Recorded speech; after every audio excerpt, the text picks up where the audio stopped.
Yo, what's up sa inyo mga peeps at welcome back sa aking YouTube channel. And for today mga peeps, meron tayong re-reactan na isang contestant ng Tawag ng Tanghalan sa Showtime. So, ang pangalan nito ay si Nicole Galindez.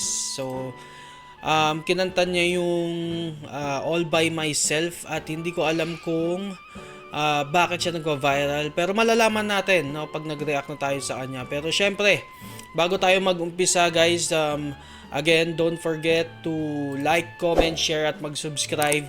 Ring nyo yung notification bell para kada upload natin man-notify kayo.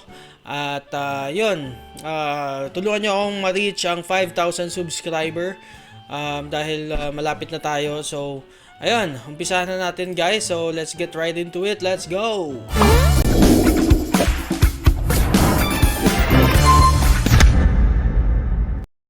Okay, let's go, let's go. Ito na siya guys. Hindi ko lang alam talaga kung bakit siya nagba-viral.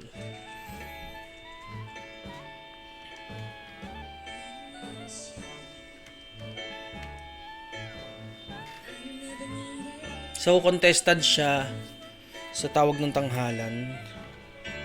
Napakasimpleng itsura lang ng babae pero grabe yung pagka-viral niya. Siguro may special siyang ginawa kung bakit nangyari yun.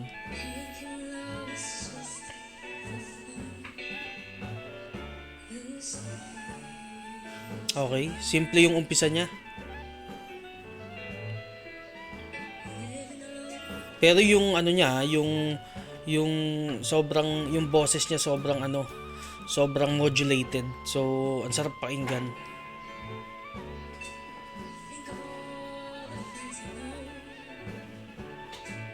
Tuwan-tuwa isa sa mga judge. Kasi yung quality, maganda yung quality ng boses niya. Si Kyla, okay, mukhang ano sila, mukhang nasa isip nila, napaka-interesting na itong babaeng to.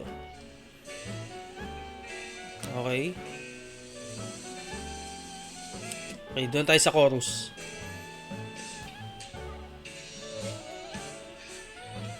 Okay. Medyo soft lang yung pagkakabirado niya sa umpisa.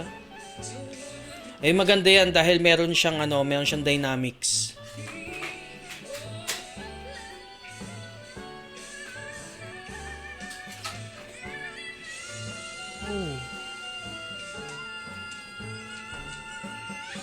Oh!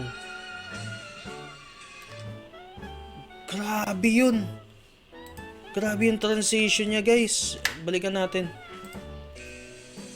Grabe yung transition niya na yun. Napakalinis. Eto medyo soft lang eh. Grabe meron siyang gulat factor no.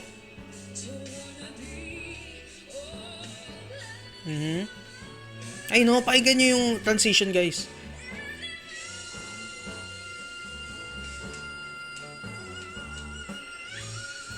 Oh!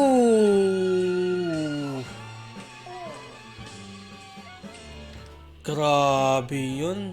Kahit siya kahit yung sa mga judge, tuwan-tuwa Ang ganda ng transition niya. Yun yung sinasabi nung isang judge na yung transition, ang napakalinis ng transition niya guys.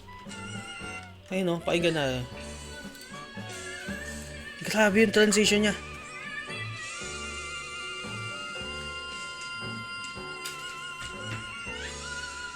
Oh, wala siyang ginawang piyok, no? Kasi 'di ba karaniwan pagka tsaka yung pagka-transition niya doon sa whistle na yun is hindi ganun halata, no? Kumbaga hindi siya naputol yung tunog hindi naputol. Tapos napakalinis ng transition niya na 'di ba may iba may ginagawa parang ang technique nila is pinipiyok muna nila bago nila ipasok sa whistle. Yung iba naman putol yung tone, putol yung tunog tsaka magpapasok ng whistle. Ito hindi, grabe. Yung buwelo niya, bumuelo siya kung papainggan nyo maigi, bumuelo siya pero hindi halata yung pagkabuelo niya. Pakinggan ulit natin. Ayan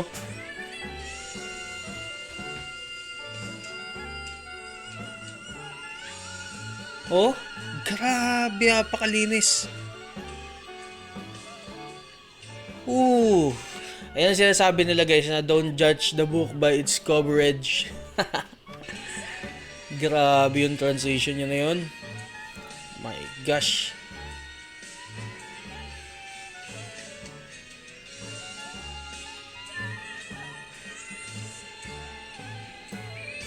Tsaka sobrang plain lang niyang kantahin, no? Hindi niya nilalagyan ng arte kung paano niya pagagandahin. Kumbaga, hinayaan niya yung boses niya na gumawa ng himala, kumbaga, ng lupit dun sa kanta na yun.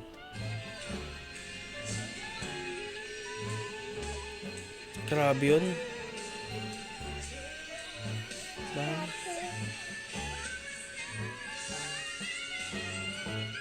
Oh! So nagpakita siya ng ano dito, grabe yun. Nagpakita siya ng skills niya sa whistle at sa high tone. Grabe. Napakalupit. Eh no, pakinggan nyo.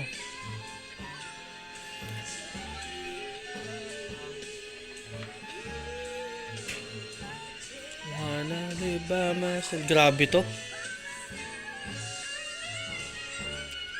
Eh, grabe. Ang lupit. No doubt panalo to sa daily. Kung daily man to ha.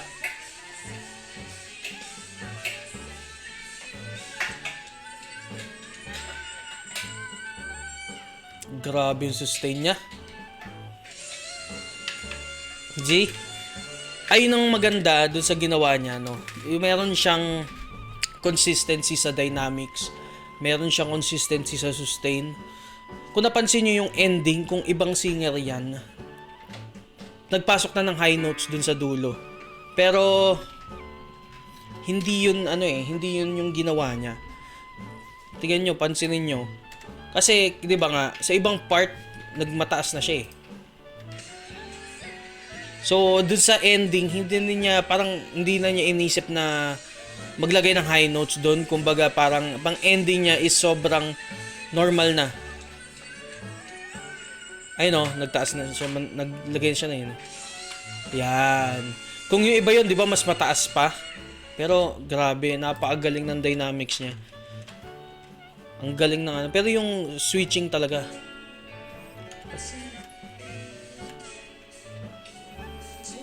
Grabe yung transition niya dito guys, hindi talaga ako ma-get over. Grabe.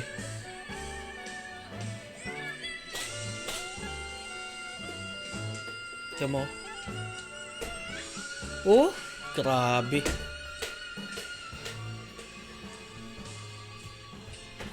Grabe yun. Apakalupit. Grabe yun, grabe yun. Grabe yun. Grabe oh.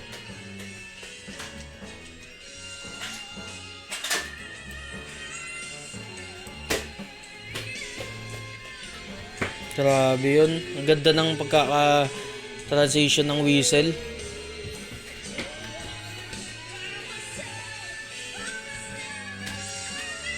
Tsaka itong high notes niya. Oh. Ito guys, nostra ko lang dito guys. Hindi malabong mag-champion to. Kung yung hindi malabong maging sikat to.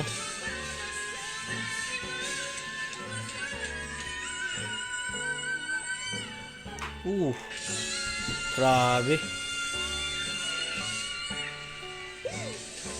Grabe yun. Ang angas, men. Pero yun nga, ako pa, sa akin lang hindi malabong mag-champion to sa tawag ng tanghalan at hindi rin malabong maging sikat to. No, tulad nila Kyla, nila Sarah, no, yung mga sikat na singer.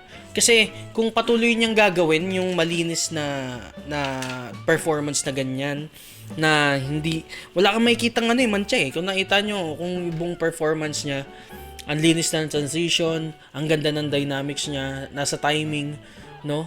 Yung modulation ng boses niya, tapos yung consistency niya, yung sustain niya, grabe, napakalupit. So Grabe yun, grabe yun, grabe yun. Kayo guys, ano bang masasabi nyo guys? Comment down below. At para basahin natin yan. At syempre, kung nagustuhan nyo tong reaction video na to guys, just like the video. At subscribe, comment down below. At yun, don't forget to like, comment, share at mag-subscribe na ano pa, and ring the notification bell. At yun, sa mga susunod na na nagta-trending na viral, i-reactionan talaga natin yan guys. So, ayun, hanggang dito na lang siguro guys, at kita-kits tayo ulit sa susunod na video or sa susunod na vlog, and have a good day, babush, peace, God bless sa inyong lahat.